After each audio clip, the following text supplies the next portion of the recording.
बिस्मिल्लाहिर्रहमानिर्रहीम। Hello dear aspirant, मेरा नाम है ज़ीशान अली। आज मैं आपके लिए लेके आया हूँ डॉन न्यूज़पेपर से एडिटोरियल और ओपिनियन का एनालिसिस पब्लिश हुए डॉन न्यूज़पेपर के अंदर 7 अप्रैल 2024 को।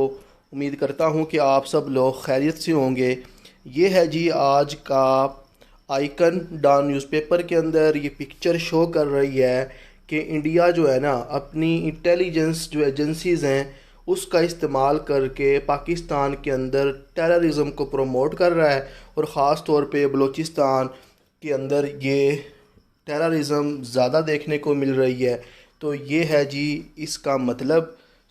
हमारा जो पर्पस होता है जी, that is to apply the formula BRU। B का मतलब हमने बिल्ट करना है डाटा, वोकेबलरी वर्ड्स, और फिर हमने उसको रिटेन करना है।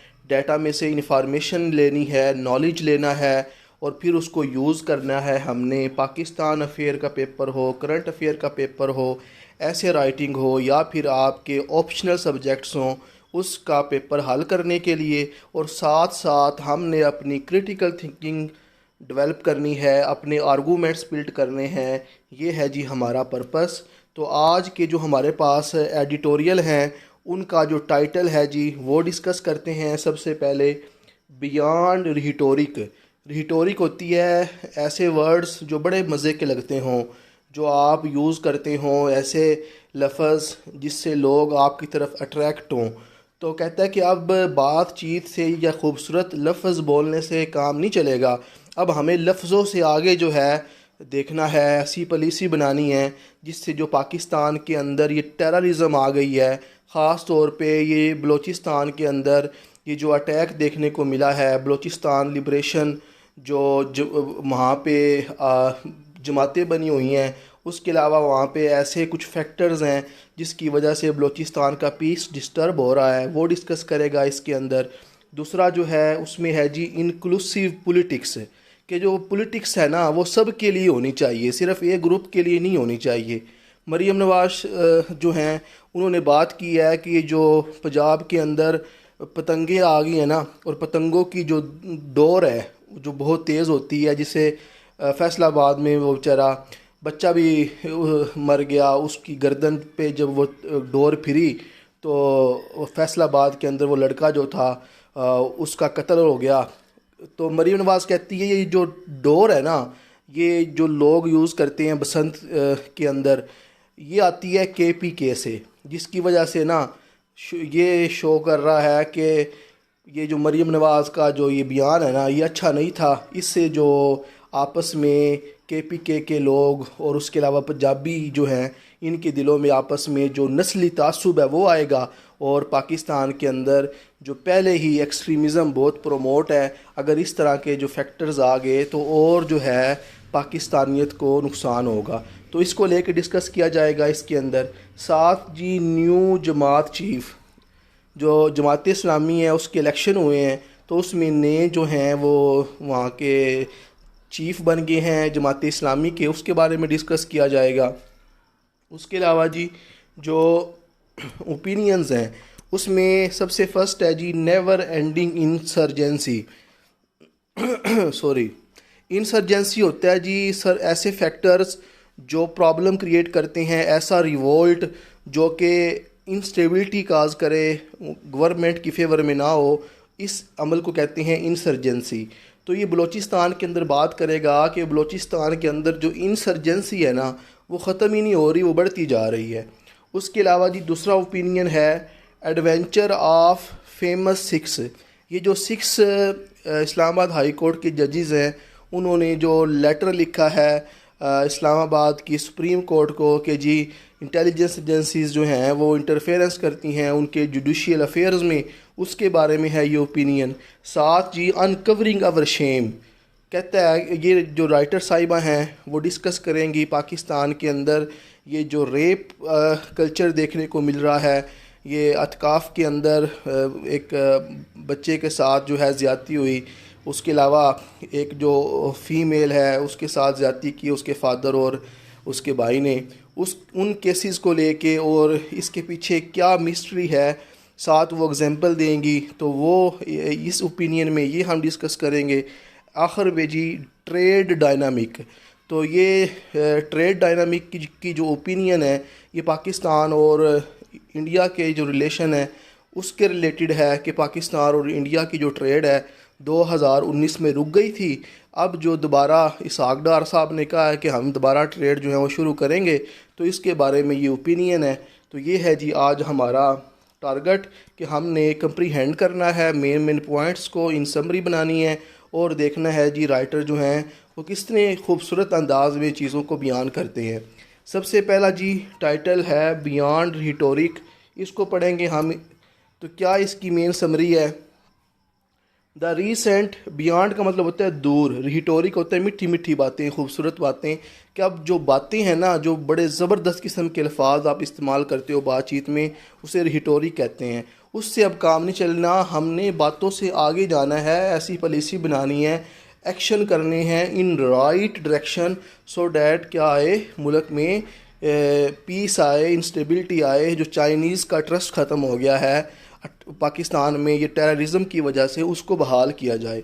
रीसेंट टेररिस्ट अटैक हुआ अभी शाम के अंदर, आपको पता है जी 5 चाइनीज़ इंजीनियर थे और एक पाकिस्तानी जीप में जा रहे थे और एक जो है एक्सप्लोसिव मटीरियल से भरी हुई कार टकराती है और वहाँ पे हो जाता है धमाका और 5 इंजीनियर मर जाते हैं चाइनीज़ के भी शाम के अंदर। और ये KPK के अंदर है और साथ जी पाकिस्तान में भी मर जाता है। और फिर क्या होता है जी, जितनी भी चाइनीज़ यहाँ पे काम कर रहे थे वो काम करना छोड़ देते हैं। चाइनीज़ जो है उनका ट्रस्ट जो है वो फटता कम हो जाता है पाकिस्तान के अंदर। तो ये जो है इसका क्या है जी, रिसेंट जो टेररिस्ट अटैक हुआ है अभी शाम के अंदर, चाइनीज़ वर्कर को टारगेट किया गया है, जिसकी वजह से स्पार्क होता है कि जो आग लग गई है, इग्नाइट हो गया है मसला, ठीक है। कंसर्न जो है, जो तशवीश है वो बढ़ती जा रही है among civilian and military leadership in Pakistan. Pakistan की जो सिविलियन और मिलिट्री लीडरशिप है वो जो है वो उसके अंदर जो है ये कंसर्न आ गया है कि ये क्यों अटैक हो रहे हैं और क्यों पाकिस्तान की जो इंस्टेबिलिटी है उसकी तरफ ये फैक्टर्स जो हैं वो जा रहे हैं। Despite global attention on attack, दुनिया ने भी ये टेंशन दी है कि ये जो फॉरेनर हैं इन पे क्यों अटैक हुआ है। Many Pakistani have been victim of militant violence, Pakistan के अंदर भी जो हैं ऐसे पाकिस्तानी हैं जो इन दहशत गर्दों के वायलेंस का शिकार रहे हैं, ख़ास तौर पे KPK और बलूचिस्तान के अंदर। प्राइम मिनिस्टर शहबाज शरीफ ने जो है कहा है कि मैं पर्सनल ओवरसाइट, मैं पर्सनली तौर पर इस मामले को देखूंगा। नेशनल काउंटर टेररिज्म एफर्ट्स जो हैं, मतलब पूरी कौम जो है टेररिज्म के अगेंस्ट कोशिशें करे। Emphasise the need for regular audits, और ये जो सिक्योरिटीज़ हैं इसका वो ऑडिट खुद करेंगे। शहबाज शरीफ ने कहा है procedure and protection for Chinese worker, और ऐसी सिक्योरिटी मेजरमेंट ली जाएंगी जिससे चाइनीज़ वर्कर जो काम कर रहे हैं पाकिस्तान के अंदर, डिफरेंट मेगा प्रोजेक्ट्स हैं, आपको पता है CPEC है, इसी तरह जो पाकिस्तान के अंदर डैम्स बन रहे हैं वहाँ पे चाइनीज़ काम करते हैं, उनकी प्रोटेक्शन के लिए प्राइम मिनिस्टर ने कहा है कि वो पर्सनल जो हैं इस मामले का ऑडिट करेंगे और अपनी जो सिचुएशंस हैं मुल्क की वो बेहतर करेंगे। तो ये एक दिया गया था आज न्यूज़पेपर के अंदर। Pakistan at this juncture, Pakistan जिस पॉइंट पे आ गया है, मोर देन रिटोरिक, बातों के मोर देन रिटोरिक का मतलब है मीठी मीठी बातों से काम नहीं चलेगा, ना ही नोबल इंटेंशन जो हमारी नेक नीयतें हैं उससे काम चलेगा, बल्कि to defeat the ogre of terrorism. Ogre होता है जी मॉन्स्टर, जी ये जो टेररिज्म प्रमोट कर रहे हैं ना पीछे, इनको हमें शिकस्त देनी पड़ेगी। सिर्फ बातों से और अपनी अच्छी इंटेंशन से काम नहीं चलने वाला। There are recognition of the need to enhance the performance of provincial counter terrorism department, तो कहता है कि ये अब ज़रूरत है कि हम जो है जो सूबे के अंदर भी काउंटर टेररिज्म डिपार्टमेंट एजेंसीज़ हैं उनको, उनकी परफॉर्मेंस को बेहतर करें। ये आर्टिकल जो है call for more than rhetoric, कहता है सिर्फ मीठी बातों से काम नहीं चलना, ना ही नोबल इंटेंशन से, एम्फासाइज, ये जो आर्टिकल है ये ज़ोर देता है कि need for robust counter terrorism strategy, हमें सख्त किस्म की काउंटर टेररिज्म स्ट्रेटजी अप्लाई करनी पड़ेगी विद सफिशेंट ऑटोनोमी, और इसमें हम खुद मुख्तारी का सामना करें, सेल्फ रिलायंस और ऐसी स्ट्रेटजी बनाएं जिससे ये जो नासूर है पाकिस्तान के अंदर इसको ख़त्म किया जाए। रिसेंट अटैक जो हुआ है including those targeting law enforcement, हमारे जो लॉ इन्फोर्समेंट के लोग हैं, हमारे जो सिपाही हैं वो बेचारे शहीद हुए हैं। Highlight the on going threat posed by the militant, और ये ज़ाहिर कर रहा है कि जो दहशत गर्द हैं इनकी वजह से और हमें फ्यूचर के अंदर ऐसे ख़तरा नज़र आ रहा है। तो अभी हमें इसको मामले को हाईलाइट करने की ज़रूरत है सो डैट पाकिस्तान के अंदर ये जो इंसर्जेंसी है ये कम हो जाए। The existing national action plan, तो इसके लिए एक्शन प्लान बनाया जाए। नेशनल काउंटर टेररिज्म अथॉरिटी जो है वो एक ऐसा फ्रेमवर्क प्रोवाइड करे जिससे टेररिज्म को एड्रेस किया जाए। Required total commitment from the state, और जो स्टेट है वो डट जाए जब तक ये मिलिटेंट को रिमूव नहीं करती। एक्शन प्लान जो है और ये जो नेक्टा है इसका फ्रेमवर्क इतना स्ट्रॉन्ग किया जाए कि इन नासूर को, इन मिलिटेंट्स को पाकिस्तान से क्या कर दिया जाए, टोटली रिमूव कर दिया जाए। Coordination between the centre and provincial government, centre और जो प्रोविंशियल गवर्नमेंट हैं वो आपस में कोऑर्डिनेट करें। सिविलियन और मिलिट्री जो एंटिटीज़ हैं वो भी कोऑर्डिनेशन करें। ये क्रूशियल है कि हम जो टेररिज्म है इसके अगेंस्ट क्या कर सकें, फ़ाइट कर सकें।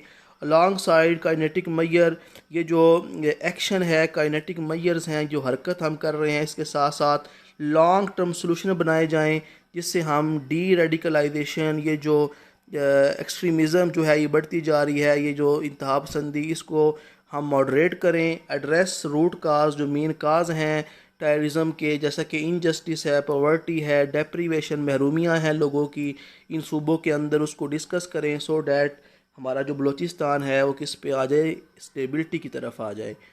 इंक्लूसिव पॉलिटिक्स, इंक्लूसिव होता है सब के लिए, सियासत में सारे शामिल हैं। मतलब अगर जो हमारे पॉलिटिशियन बन जाते हैं ना वो सिर्फ एक ग्रुप के लिए नहीं होते, वो सारे पाकिस्तानियों को रिप्रेजेंट करते हैं। तो क्या कहता है जी, सब के लिए इंक्लूसिव है, सबको शामिल किया जाए पॉलिटिक्स के अंदर। क्या इसका राइटर कहता है जी, पंजाब की जो चीफ़ मिनिस्टर है मरीम नवाज़, उन्होंने क्या किया है जी, उनको क्रिटिसाइज़ किया जा रहा है। ख़ास तौर पे क्यों क्रिटिसाइज़ किया जा रहा है सोशल मीडिया पे, उनके जो रिमार्क्स थे ना वो डिविसिव थे। डिविसिव होता है कि जो डिवाइड कर दे आपस में लोगों को।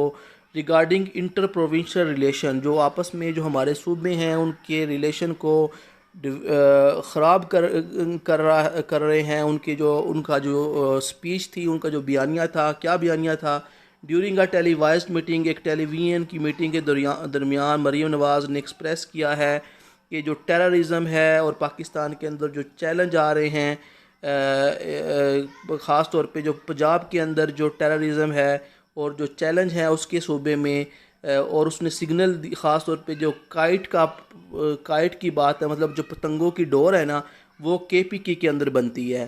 तो क्या लिखा है, signalling out KPK as a source of deadly kite string, मतलब ये जो फैसलाबाद के अंदर जो बच्चा, जो जवान की गर्दन कट गई थी डोर लगने से, तो इस पे बात करते हुए मरीम नवाज़ ने कहा जो डोर आती है ना ये KPK से आती है। Many perceived her comment as a prejudice, उसका ये जो कमट था लोगों ने ये समझा है कि ये नस्ली तासुब पैदा कर रहा है, और साथ मरीम नवाज़ का ये जो कमट है ये नस्ली तासुब पैदा कर रहा है, और ये जो एंगर है KPK के लोगों का बढ़ता जा रहा है। मरीम नवाज़ ने ये जो बात की है इस पे जो क्राइटिक्स है उनका कहना है कि मरीम नवाज़ को ये जो मसला है ये फेडरल गवर्नमेंट और KPK की गवर्नमेंट से डायरेक्ट जो है डिस्कस करना चाहिए था। ये जो जर्नल उसने एक बात की है लोगों को इन्वॉल्व करके, ये बात नहीं करनी चाहिए थी। और ये जो कहा है कि प्रोविंशियल बॉर्डर को रेगुलेट किया जाए, ये भी बात जो है पाकिस्तानियों के लिए नहीं है, क्योंकि पाकिस्तान सब का है, चाहे वो पंजाब हो चाहे वो KPK हो, सब पाकिस्तानी हर सूबे के अंदर फ्रीली मूव कर सकते हैं, क्योंकि पाकिस्तान हमारा है, चाहे KPK हो, चाहे बलूचिस्तान हो, चाहे वो पंजाब हो, चाहे सिंध हो। नवाज़ वर्ड, ये मरीम नवाज़ के जो अल्फाज हैं as a major political leader वो रिप्रेजेंट कर रही हैं अपने आप को। ये एथनिक जो प्रेजुडिस है, जो नस्ली जो तासुब है हमारे लोगों के अंदर, वो और उससे बढ़ेगा। National leader should strive for inclusivity, जितने भी हमारे नेशनल लीडर हैं उनको तमाम लोगों को शामिल करके बात करनी चाहिए, क्योंकि सारे पाकिस्तानीज़ को वो रिप्रेजेंट कर रही होती हैं। रेस, एथनिसिटी और रिलीजन को भी इसमें नहीं लाना चाहिए। हम सारे क्या हैं, पाकिस्तानी हैं। इंक्लूसिव लीडरशिप का मतलब है कि लीडरशिप सब के लिए होनी चाहिए, पाकिस्तान के लिए ज़रूरी है। पाकिस्तान एक डाइवर्स सोशल लैंडस्केप है, यहाँ पे हमें ब्रॉड एक्सेप्टेंस की ज़रूरत है और इफ़ेक्टिव गवर्नेंस की ज़रूरत है, सो डैट हमारा मुल्क जो है वो अफरा तफरी का शिकार ना हो, बल्कि ये पीस, मोहब्बत और अमन यहाँ पे आए। न्यू जमात चीफ़, तो ये जी हमारे पास एडिटोरियल है। इसमें जी बताया जा रहा है कि हाफिज़ नईमुर रहमान जो हैं उनको बना दिया गया है, न्यू अमीर बन गए हैं जमात इस्लामी के, जो इंडिकेट कर रहा है कि जो लीडरशिप थी जमात इस्लामी की इसके अंदर शिफ्ट नज़र आया है, जो कि एक रिलीजियस पार्टी है। ही डिफीटेड, ये जो इलेक्शन हुए हैं जमात इस्लामी के दरमियान, तो नईमुर रहमान साहब जो हैं, हाफिज़ नईमुर रहमान, इन्होंने डिफ़ीट किया है। वेटरन होता है, जो एक्सपीरियंस लोग थे, जैसा कि सिराजुल हक, लियाकत बलोच, इनको इन्होंने डिफ़ीट कर दिया है। जो सिग्नल है कि ये जो जमात है ट्रेडिशनलिस्ट रिटोरिक से जो है किसकी तरफ जा रही है, थोड़ी एडवांस हो रही है। मतलब अब जो हाफिज़ नईमुर रहमान साहब हैं, इन्होंने कराची के जो सिविक इशू है उस पे इन्होंने फोकस किया और जो यंग वोटर्स हैं उन पे इशू किया, तो जमात ने इनको क्या कर दिया है जी, आगे ले आई है।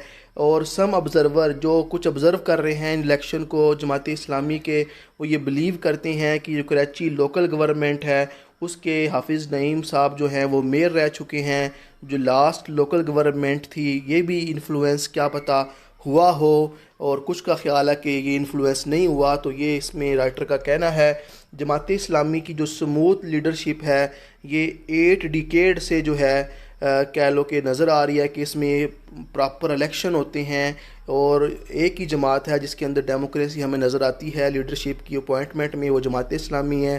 कहता है कि दूसरी जो पाकिस्तान की मेन स्ट्रीम पार्टीज़ हैं वहाँ पे हमें पर्सनल फील फ्रीडम्स होता है कि पर्सनल वहाँ पे हमें प्रॉपर्टी जिस तरह एक होती है ना कि बाप की थी तो बच्चे को मिल गई, तो बाकी जो मेन स्ट्रीम है PMLN, PPP, उनमें हमें नज़र आता है कि वरासती जो है ख़ानदानी सियासत देखने को मिलती है, लेकिन जमात इस्लामी में हमें डेमोक्रेसी जो है वो देखने को मिल रही है। ये कहना है जी राइटर का। नईम जो थे उनका जो फोकस था, जो अभी नए अमीर बने हैं, वो सिविक इशू जो है उन्होंने डील किए कराची के, और उसके अलावा उन्होंने जो प्रॉब्लम्स थी पार्टीज़ की उनको भी डिस्कस किया, लोगों की जो प्रॉब्लम्स थे कराची के उनकी को भी डिस्कस किया। पाकिस्तानी डेमोक्रेसी जो है उसको इंटरनल डेमोक्रेसी की ज़रूरत है, फ्यूअर फैमिली बेस्ड जो अपॉइंटमेंट हैं ये नहीं होनी चाहिए।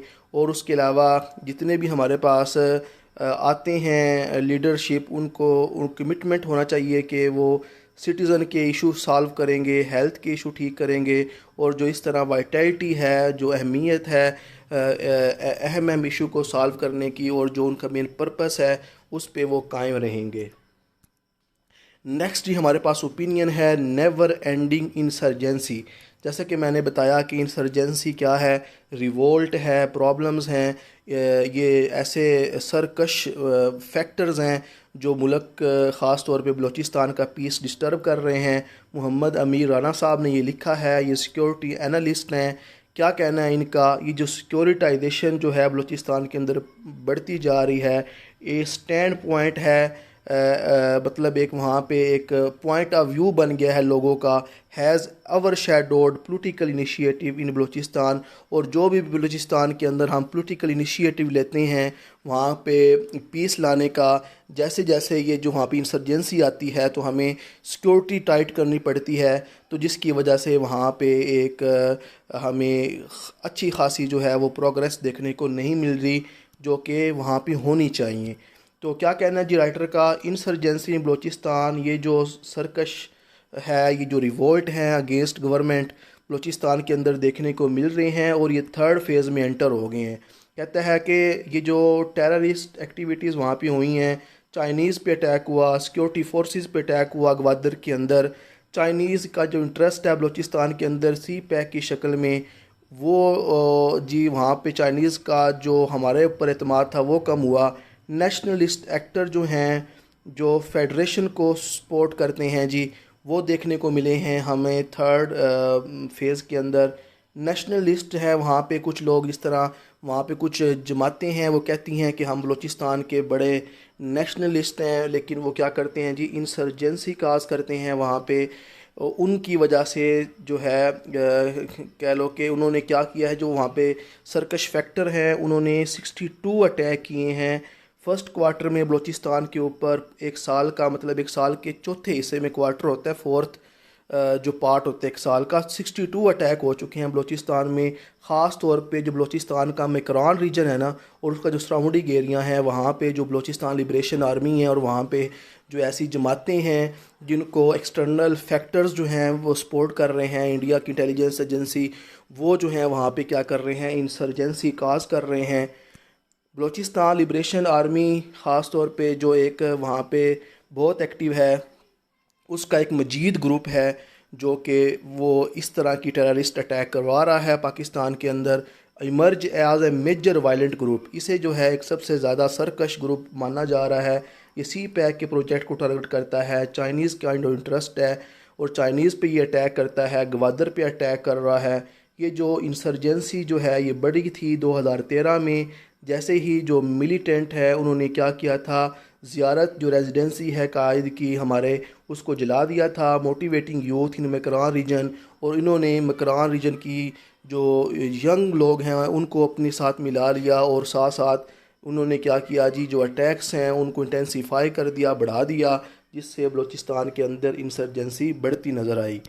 Insurgency has put pro constitutional nationalist party, और जो ये इंसर्जेंसी है इसके बढ़ने की वजह से जो वहाँ पे जो पार्टीज़ हैं वो भी क्या हो गई हैं जी, डिफेंसिव नज़र आ रही हैं। इसका मतलब कि जो वहाँ पे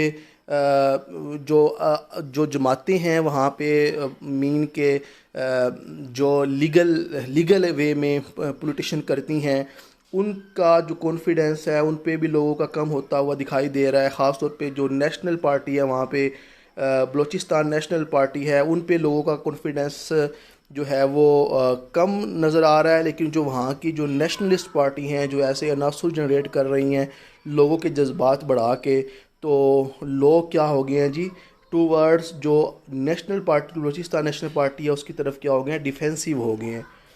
the killing of Baloch youth by the counter terrorism department, ये जो बलूचिस्तान की यूथ है जो जब आती है इन इंसर्जेंसी के साथ मिल जाती है, तो काउंटर टेररिज्म डिपार्टमेंट इनके अगेंस्ट क्या करते हैं जी, एक्शन करते हैं। जब वो इसमें मर जाते हैं तो बलूचिस्तान लोगों का एंगर देखने को मिलता है, और जिसकी वजह से जो ये मूवमेंट है इसमें मज़ीद एजिटेशन आ जाती है, मज़ीद जो है वो बढ़ोती आ जाती है। ये जो अमल है वो इंसर्जेंसी का बढ़ता नज़र आ रहा है, including a long March two Islamabad. और ये भी देखने को मिला है कि जो मिसिंग पर्सन की जो फैमिलीज़ हैं उन्होंने बलूचिस्तान से इस्लामाबाद तक लॉन्ग मार्च भी किया। उसके अलावा जी राइटर का कहना है पॉलिटिकल इनिशिएटिव जो है हमें लेना चाहिए, जो बलूचिस्तान की ग्रीवेंसीज़ हैं उनको एड्रेस किया जाए, और वहाँ पे जो सिक्योरिटाइजेशन का जो स्टैंड पॉइंट्स हैं जो वहाँ पे बहुत ज़्यादा हैं उनको हम डिस्कस करें, including the flawed surrender policy. और हमें अपनी पॉलिसी के ऊपर नज़र करनी चाहिए, क्योंकि जो सरेंडर करना चाहते हैं लोग इंसर्जेंट, उनको भी थोड़ा सा हमें एक मौका दे देना चाहिए। और वहाँ पे जो रिकॉन्सिलेशन का प्रोसेस है उसको अबंडोन नहीं करना चाहिए, बल्कि वहाँ पे बहाली का जो प्रोसेस है वो कायम करना चाहिए। करंट कंटेनिंग काउंटरिंग स्ट्रेटजी, और ऐसी हमें काउंटर होता है इसके अगेंस्ट जो है हमें काम करने की स्ट्रेटजी बनानी चाहिए। To favour a hard approach including abandoning dialogue, हमें जो है मतलब हार्ड नहीं होना चाहिए, हमें डायलॉग की हमेशा गुंजाइश रखनी चाहिए। डिसंगेजिंग विद नेशनलिस्ट पॉलिटिकल पार्टीज़, और जो नेशनल वहाँ पे पॉलिटिकल पार्टीज़ हैं उनके साथ हमें कता ताल्लुकी या बिल्कुल ताल्लुक़ मुनक़ते नहीं करने चाहिए। Side line the missing person movement, और जो वहाँ पे मूवमेंट हैं मिसिंग पर्सन को लेके उनको साइड लाइन नहीं लाना चाहिए, बल्कि उनकी बात सुननी चाहिए, सो डैट वहाँ पे क्या आ जाए जी, पीस आ जाए और ये इंसर्जेंसी कम हो जाए। चीफ़ मिनिस्टर हैं जी सरफराज बुगटी साहब, बलूचिस्तान के पॉलिटिकल फेस जो है उनका देखने को मिलता है कि उनकी जो स्ट्रेटजी हैं वो बहुत सख्त हैं, और जो पब्लिक है वो क्लेम करती है कि रिकन्सिलेशन की जाए, बहाली की जाए और बलूचिस्तान में क्या लाई जाए, बेहतरी लाई जाए। नेक्स्ट जी adventure of the famous six. तो ये अब्बास नासिर साहब हैं, इनका कहना है कि जो हमारी जुडिशरी है ना, इसको has been at the receiving end of untold pressure, इसको ऐसे प्रेशर फेस करने को पड़े जो बताए ही नहीं जा सकते सिंस द कंट्री इंसेप्शन, जब से मुल्क बना है तब से ही जुडिशरी को जो प्रेशर है वो फेस करने को मिले हैं। ये अब्बास नासिर साहब का कहना है। तो मेन जो इनका पॉइंट्स हैं वो क्या हैं, कहता है जी लेटर जो है लिखा है 6 चीफ जस्टिस ने इस्लामाबाद हाई कोर्ट को। उन्होंने इल्ज़ाम लगाया है कि जो इंटेलिजेंस एजेंसी हैं उनके जुडिशरी अफेयर में क्या देती हैं जी, मुदाखलत करती हैं, और जिसकी वजह से ये जो कंट्रोवर्सी है दो डिपार्टमेंट के दरमियान स्पार्क हो गई है, इग्नाइट हो गई है, और साथ साथ गार्नर होता है, जमा हो गया है। जो मीडिया की टेंशन है वो भी इस मामले पे बड़ी देखने को मिल रही है, लोग डिस्कस कर रहे हैं, शोज़ कर रहे हैं इस टॉपिक पे। Supreme court involvement in the matter has further fuel discussion. जब सुप्रीम कोर्ट बीच में आई है और उन्होंने कहा है कि हम इस पे बेंच बनाएंगे, सो मोटो एक्शन लेंगे, फर्दर इस मामले को उन्होंने फ्यूल दिया है, लीडिंग टू हाइटनिंग टेंशन, और जिसकी वजह से जो टेंशन हैं वो हमें थोड़ा जो तनाव है वो बढ़ता नज़र आ रहा है, ऐसा दिखाई दे रहा है। राइटर का कहना है despite attempt to trivialise the issue, ऐसी कोशिशें की जा रही हैं कि इस इशू को ट्रिविलाइज होता है मामूली समझा जाए। Importance of maintaining the rule of law, कहता है कि हमें ज़रूरत है कि हम रूल ऑफ लॉ की जो अहमियत है उसको मेंटेन करें। डिस्पेंसिंग जस्टिस जो है उसको प्रोवाइड करें, डिस्पेंसिंग होता है तकसीम करें उसको लोगों को मुहैया करें, विदाउट इंटरफेरेंस रिमेन पैरामाउंट। और ये चीज़ जो है बीच में इसको वाज़ह किया जाए, इसको अहमियत दी जाए कि लोगों की बीच में इंटरफेरेंस ना हो जब भी हम लोगों को क्या प्रोवाइड करें, जस्टिस प्रोवाइड करें। The judiciary has historically faced immense pressure, judiciary को हमेशा जो है बहुत बेशुमार प्रेशर फेस करने पड़े हैं वेरियस क्वार्टर मुख्तलिफ दहाइयों में, comprising its ability to uphold democratic principle. जब भी जुडिशरी डेमोक्रेटिक प्रिंसिपल को थामने की कोशिश करती है उनको बेशुमार जो हैं प्रेशर फेस करने को मिलते हैं।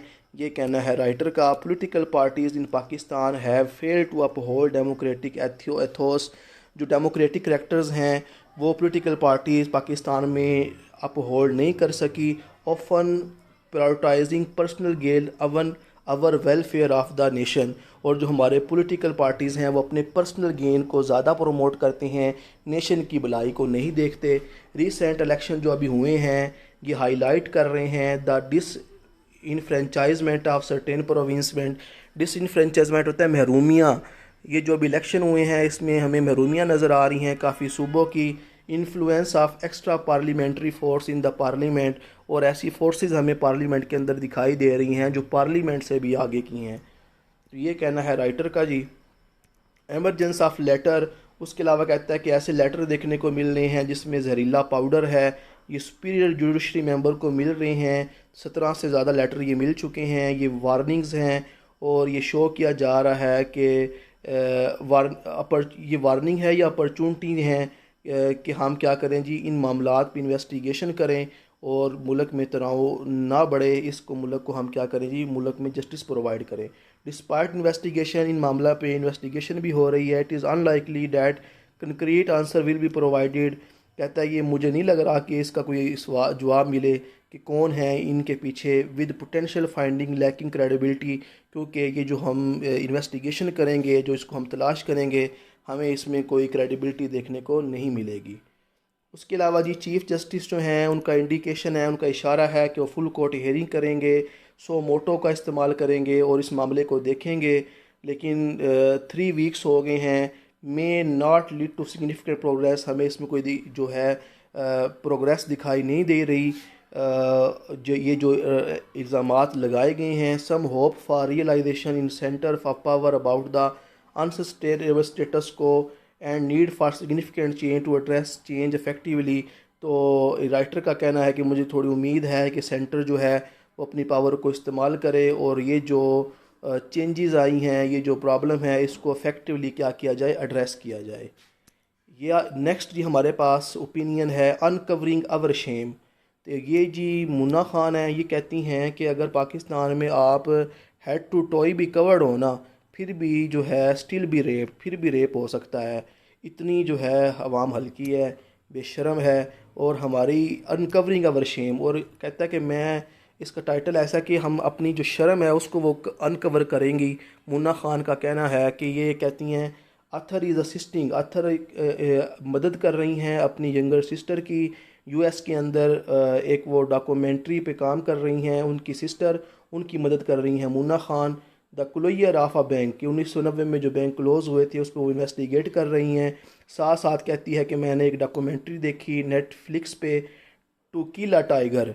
टू किल अ टाइगर एक डॉक्यूमेंट्री है, इंडिया में बनी है। ये फोकस करती है कि 13 साल लड़की का एक गैंग रेप होता है इंडिया के अंदर, और जो शो करता है मिसोगैनी होता है, औरत से नफ़रत, पैट्रियार्कल वैल्यू, मतलब मेल डोमिनेट सोसाइटी जो है वो देखने को मिलती है इस डॉक्यूमेंट्री के अंदर। तो इसमें कहता है कि जब 13 साल की उम्र की जो लड़की है उसका रेप हो जाता है, उसका फादर जो है वो इस इशू को उठाता है।